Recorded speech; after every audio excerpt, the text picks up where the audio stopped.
എന്റെ വീട് സിറ്റിയിലാടാ, നിന്നെ പോലെ കുഗ്രാമത്തിലല്ല. ഓ, ഞങ്ങളൊക്കെ വെറും പാവങ്ങളാണേ. നിന്നെ പോലെയുള്ള അത്രയും കാശൊന്നും ഞങ്ങളുടെ കയ്യിലില്ലേ. നിന്റെ വീട് ഓടിട്ട വീടല്ലേ, എന്റെ വീട് 2 നില മണിമാളിക വീടാ.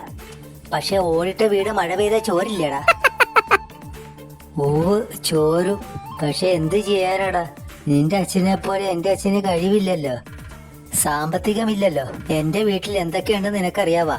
കാറുണ്ട്, സ്കൂട്ടറുണ്ട്, AC ഉണ്ട്, പിന്നെ പൈപ്പ് ലൈൻ ഗ്യാസ് ആണ് വീട്ടില്, ഇൻഡക്ഷൻ കുക്കറുണ്ട്, അതുപോലെ എന്തെല്ലാം ഉണ്ട്. എന്റെ വീട്ടിൽ അതൊന്നും ഇല്ലടാ. ഞാനൊരു പാവപ്പെട്ടവനല്ലേ, എന്റെ അച്ഛനും ഒരു പാവപ്പെട്ടവനല്ലേ. നീ ഒരു ഭാഗ്യവാനാടാ.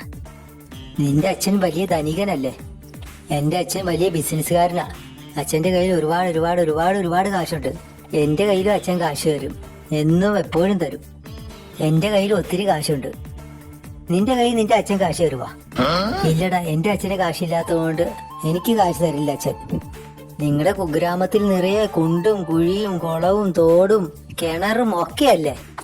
ഞങ്ങളുടെ സിറ്റിയിൽ എന്ത് രസവാ, എന്ത് ഭംഗിയാ. നീ ഒന്ന് അങ്ങോട്ട് വാ, അപ്പൊ കാണാം ഞാൻ പറഞ്ഞതൊക്കെ നേരാണോ എന്ന്.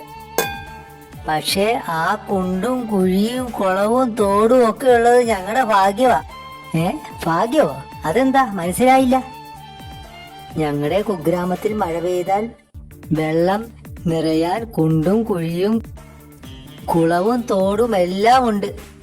പക്ഷേ നിങ്ങളുടെ സിറ്റിയിൽ മഴ പെയ്തു കഴിഞ്ഞാൽ ഇതെല്ലാം വന്ന് നിറയാൻ സ്ഥലമില്ലാതെ നിങ്ങളുടെ മണിമാളികയും വലിയ വലിയ കെട്ടിടങ്ങളും എല്ലാം വെള്ളത്തിലാകില്ലേ. എടാ പൊട്ട, അപ്പൊ ഞങ്ങളുടെ കുഗ്രാമം തന്നെയല്ലേ നല്ലത്. അവനെന്തിയെ മുങ്ങിയ? അവന്റെ ഒരു ബെഡായും കൊണ്ട് വന്നിരിക്കണ്.